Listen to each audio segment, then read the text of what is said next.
GC MMA guys, here's our reaction video to the Rozenstruik versus Gaziev card. Yeah, I mean, it's about as good as a card as it could have been. I mean, I didn't have that high of expectations going into it, but it delivered. We saw some pretty cool KOs, and Gaziev gassed out the fat sack. He looked like a blobfish out there. Two important things that made this card great. Number one, our debut of the lock of the week hit. Ludovic Klein came out there. We was just a little bit worried about him on the start. AJ Cunningham looked like he was coming in there with nothing to lose. A lot of respect for AJ Cunningham too, because he was getting the shit kicked out of him and he was still going back and wasn't giving up like a bitch. The second thing is, guys, sometimes this is just the way life works, but the 1 week we don't give out the free parlay, we hit this shit. It's like... You can't make this stuff up. But look, we'll get back to the free parlays of the week. Don't be worried. Like we said in the last video, 5 lock of the weeks in a row. We'll go to 2 lock of the weeks in a row, so we'll gradually work our way up. We're super serious about not only making you guys money, but trying to recoup what we had already lost from the free parlays, because we understand that you guys aren't as up as much money as we are because you're not on all the premium bets we are, which is a reason that you should tap in.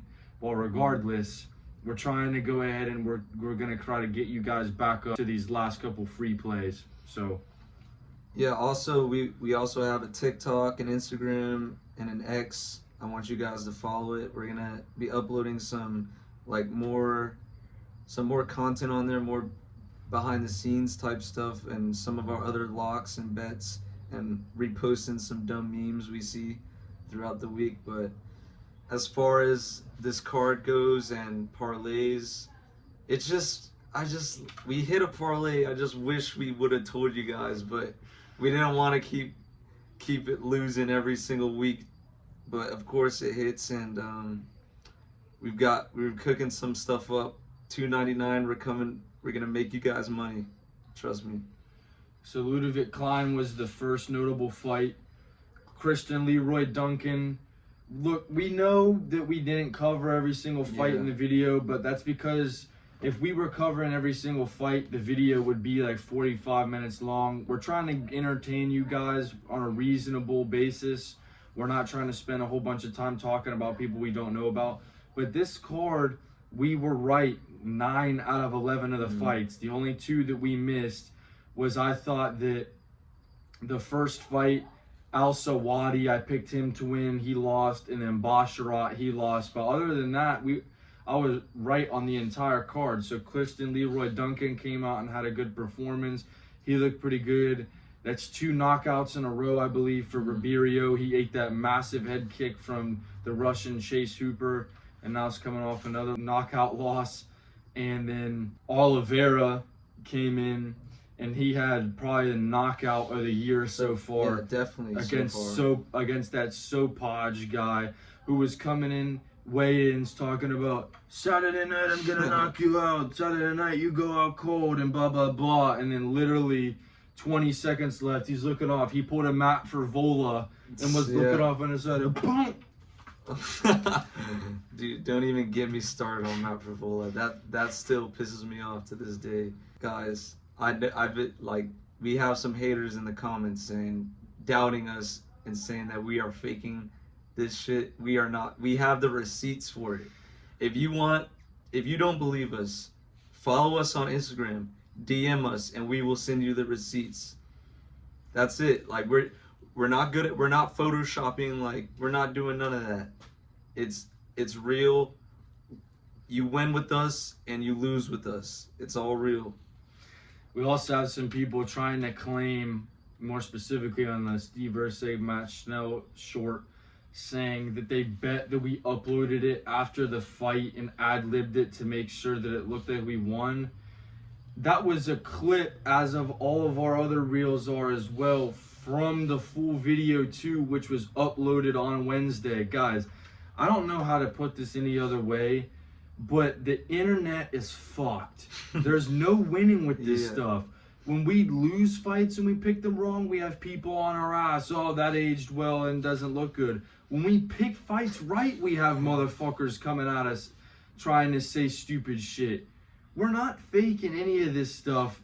To the people who are out there who are liking the videos, even if you're not commenting, even if you're not liking, it's okay. I know we don't want to ask you guys for too much.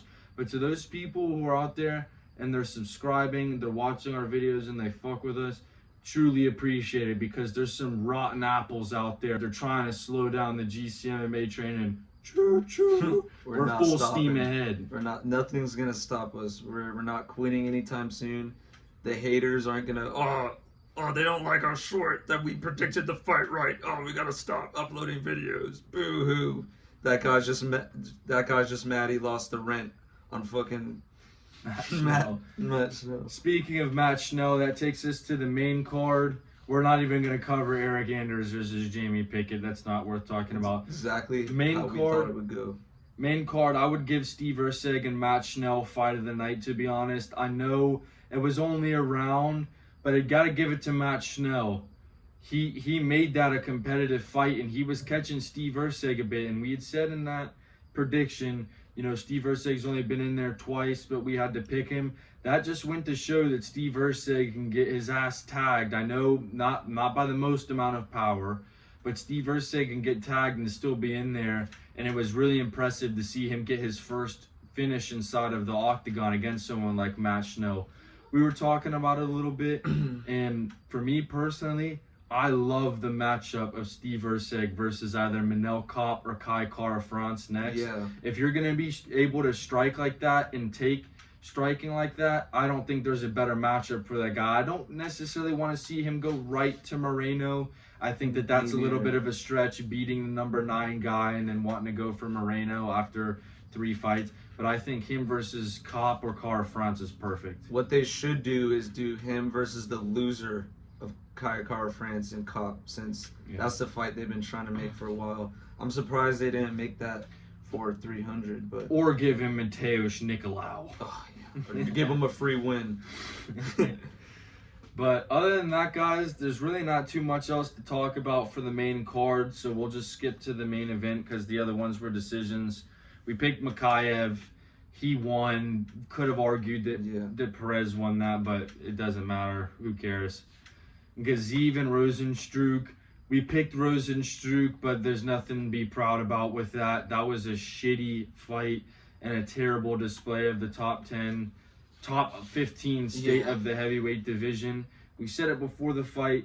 We don't understand why the UFC is giving these guys these leapfrog opportunities to main events in the UFC versus ranked opponents, and they get their ass kicked every single time. This guy literally quit in a UFC main event.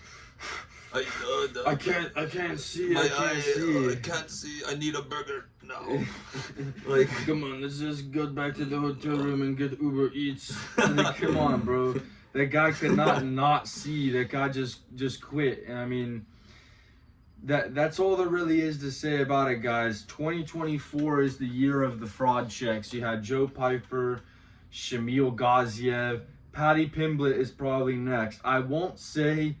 Look, it would just be too ridiculous to say that Bo Nickel's going to lose to Cody Brundage. I don't think he's going to get fraud checked then. You guys also have to think, actually we should cover this. Umar Nurmagomedov almost got fraud checked in that first round. I've seen people saying the next matchup to make is, since the Corey Sandhagen fight got canceled, give him that. No! Do not. You don't need to see that. We already saw what it's going to look like if there's someone who's even remotely good at striking tags him. That did not deserve a ranked fight against Corey Sandhagen. And I've even with the wrestling too, I feel like Corey Sandhagen will do a pretty good job of defending the takedowns or getting up when he gets taken down. But Umar, like, he's got a lot of hype around him, but I hope some of you realize that hype is a little misplaced. Like, you remember everyone saying, Cousin Umar. Everyone's dodging Umar. Everyone's dodging him. Umar needs to be lucky people were dodging him, because he would have got highlighted by now. Anyways, guys, a little bit of a shorter video today. That's how we like to keep these recaps. We appreciate you checking in. This was kind of a less popular, kind of a shittier card. So thank you for stopping by and watching the video. We're going to be cooking some shit up for $299 this week. A lot of great fights. It's just as good, if not better, than 300. And we think that there's some great opportunities on this card, guys. So thank you again for stopping by. We're going to release that video this week as well. Thank you to everyone who's been supporting the channel. And until next time, GC MMA out. Follow us on the socials. We'll put them in the description. See y'all.